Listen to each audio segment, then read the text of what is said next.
Welcome back to Physics 152 Online. We're now making the transition to the next part of the course where we're still treating the physics of waves, but we're going to focus now on the wave properties of light. This subject occupies 2 full chapters in our textbook, but we're going to treat them as one unified unit. And we'll start with some historical overview and definitions of the properties of light.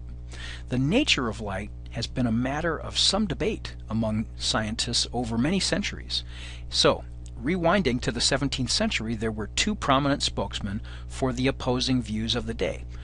Our friend Isaac Newton, whose name we've heard in other contexts, believed that light was a stream of tiny particles, which was suggested by a phenomenon that you might be familiar with if you're in a dark room and maybe you have a window and sunlight is coming through the window through little shades, the slits in some kind of shade.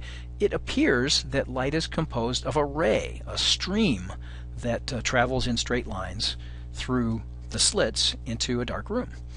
Christian Huygens, on the other hand, believed that light was a traveling wave, that it was more akin to a wave on a string, or the wave ripples that are sent out in a pond if you drop a rock into a pond.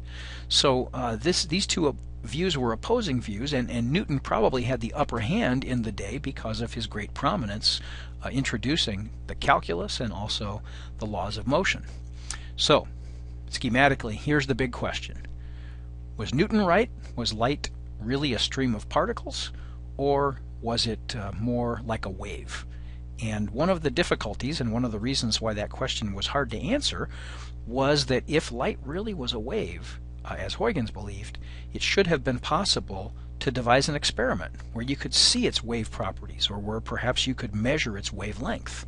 But that did not happen back in the day of Newton and Huygens, and the inability to detect the wave nature of light probably was another factor that counted in favor of Newton's theory, which was sometimes called the corpuscular theory, thinking of light as a collection of tiny corpuscles.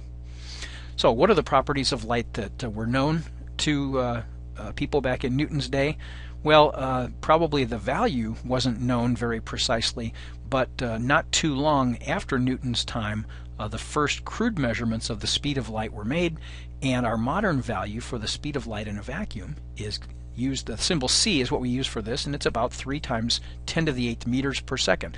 It turns out that the speed of light in a vacuum is a fundamental parameter, a constant of nature, and so it has fundamental significance in the history of physics and in our understanding of the properties of the universe. Now, in a medium, a transparent medium through which light can propagate, its velocity is actually reduced. Experimentally, we can see that the value is not 3 times 10 to the 8th, but is actually somewhat smaller. And the factor by which the speed of light decreases is called the index of refraction, and we give the symbol n to this. And you can see some typical values. Of course, in a vacuum, n by definition then would be 1 because the speed v would be equal to c. In air actually is not a vacuum. It has molecules in it, and so there's some very small interaction of the light with those molecules that slows it down a tiny bit. But then in other substances like water and glass, you can see that the slowdown is rather significant. The visible spectrum, by the way, the wavelengths of light that human eyes respond to, is roughly between the wavelengths of 400 nanometers and 700 nanometers. And a nanometer, a nano, is 10 to the minus 9, so this is 400 times 10 to the minus 9 meters, or 4 times 10 to the minus 7 meters. So that's the visible spectrum, and you might have problems occasionally where they will ask you information about where you need to know these limits within the visible spectrum, so be aware of that. Now, in about a century and a half after Newton was born, there was a very famous experiment that was done by an English scientist named Thomas Young, and his work caused there to be a new ray of light dawn on the question that Newton and Huygens had argued about. So Thomas Young's experiment, which is also sometimes called the double slit experiment, very much resolved this question once and for all. Young was trained as a medical doctor, but back in those days it was very easy to make contributions in more than one area of science, and so he contributed significant things to our understanding of color perception, the elasticity of solids, Young's modulus, which is a property of the elasticity of solids, that's named after him, and he even helped do some work that led to the deciphering of the Rosetta Stone. So Young's experiment qualitatively looks like this. There is a source of light where the light comes in from the left from some kind of a source, and it's going to hit a screen in which there are two small holes. And S1 and S2 act like two different sources of light. So the light that comes through originally comes from the same source, and that means that the light, if it has a wave, it's coherent, so that the light has stable phase relationships, the light that comes from S1 and S2. It's monochromatic, it's got a single wavelength, and since they do come from the light that goes through S1 and S2 comes from the same source, we assume that the light, if it's a wave, right, it's going to start off in phase. And so what we want to do then is look at the pattern that's formed if we let the light go through these two slits. What do we see on a viewing screen a distance L away? And what we see, and this was what Young was able to do using some very, very small holes in the viewing screen, Young was able to show that what you see on the screen is not just a blob of light, as you might expect. If light's a stream of particles, you might expect to see a blob of bright light in front of each of the two slits on the screen. But what you see instead is a series of bright and dark regions on the screen that are referred to as interference fringes. So the bright region is where you would see a bright spot on the screen. The dark region is where you see nothing at all, an absence of light. And the way that this pattern repeats from bright to dark to bright to dark suggests that light really is a wave. Because the only way to make sense out of this is to imagine that there are special places on the screen where the light, being a wave, the light coming from the two sources, can interfere constructively at the very center, and then a small distance away that the light waves will interfere destructively, and we won't see any light at that point on the screen. So that's the basic gist of Young's experiment, and it gave very powerful evidence for the wave nature of light. It turned out that Huygens was right.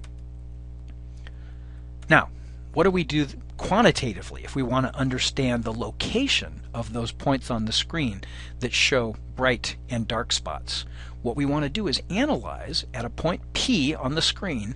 We want to look at the paths that the light has to travel to get from slit 1 and then from slit 2 to get to that point, and write down the conditions for the path difference between those two paths to cause either constructive or destructive interference. So here's how it goes. The difference between S2P and S1P is that extra distance that the light has to travel, and it's the distance right here. The extra distance, if we drop a perpendicular line, the dotted line here is a perpendicular line perpendicular to S2P. So if we drop that down there, it forms a right triangle, and the base of that triangle here is the extra distance that we call the path difference. And if D represents the spacing between the centers of the two slits, we can see from a little bit of trigonometry that the angle theta that tells us the location of point P with respect to the horizontal is also the same upper angle that we have in the small right triangle. And then trigonometry tells us that this path difference here is approximately equal to D times the sine of theta. So if this distance L is large compared to the separation distance between the slits, this is a very, very good approximation. It's only an approximation because the triangle that we have, if you make that perpendicular line, the two paths that from S1 to P and from this point here to P, those two distances aren't exactly the same. But if the angle theta is small, then they are very, very close to being the same, so that the true path difference is approximately equal to d sine theta. So what do we do with that? Well, we already know if you've got two waves that are in phase And if one of them has to travel a little bit further than the other one to reach a common point, we know what the condition is for that path difference to give us constructive and destructive interference. If the extra distance is equal to an integer multiple of the wavelengths, then the waves that started out in phase will still be in phase when they reach point P. And that's the condition for constructive interference. That's where we would see a bright fringe on the screen.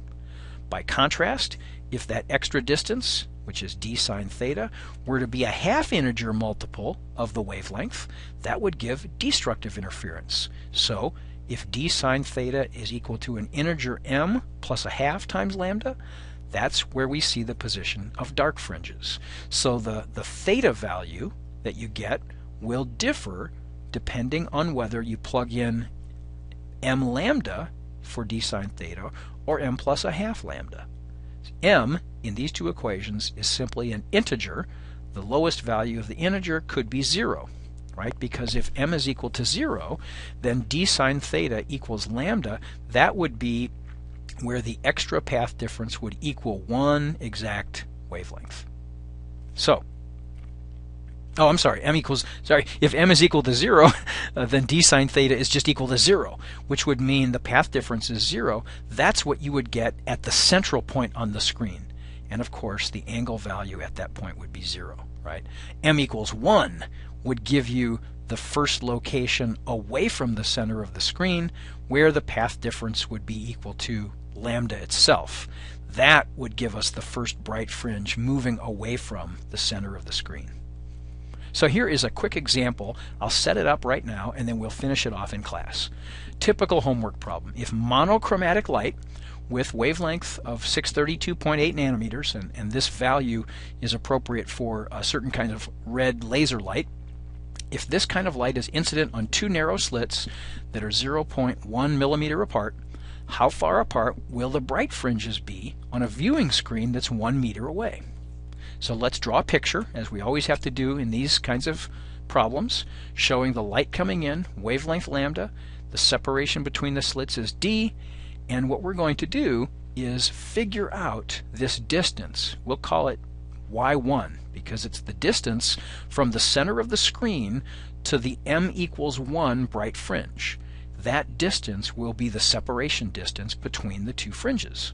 So what do? Well, we need to write down the condition for constructive interference where the bright fringes are located, right? And then if we can do that, that will tell us an equation that'll have the angle theta in it. And then if we know the angle theta, we will be able to figure out the distance y1 just using a little bit of simple trigonometry. So that's how to set that problem up, and we will finish it in class. I hope that this gives you a simple orientation to one of the most important experiments in the history of what was at the time 19th century physics, the very beginning of the 19th century, and the experiment that historically gave us the best evidence that light is actually composed of waves. I'll see you in class.